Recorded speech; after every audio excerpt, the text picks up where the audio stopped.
শুনলাম যে আপনি করতেন একটা, আপনি কি ইঞ্জিনিয়ার ছিলেন? হ্যাঁ, আমি জেট এয়ারওয়েজে ছিলাম, এয়ারক্রাফট মেনটেনেন্সে। আচ্ছা। আপনারা সবাই জানেন জেট রমরম করে চলছিল সেই সময়। হঠাৎ করে 2018-তে জেট বন্ধ হয়ে যায়। হ্যাঁ, সেটাই। তখন আমার মাথায় আকাশ ভেঙে পড়ে। তার আগে আমার বাবা এক্সপায়ার করে। তারপরে মা এক্সপায়ার করে, তারপরে জেট বন্ধ হয়। এই মানে একের পর এক শখ আমার উপর দিয়ে যায়। তারপরে আমি সৌদি চলে গেলাম। হ্যাঁ।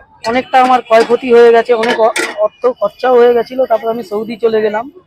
সৌদির থেকে 3 বছর কন্ট্রাক্ট করে, ওটাও কন্ট্রাক্ট শেষ হয়ে গেল, কন্ট্রাক্টটা রিনিউ করলো না।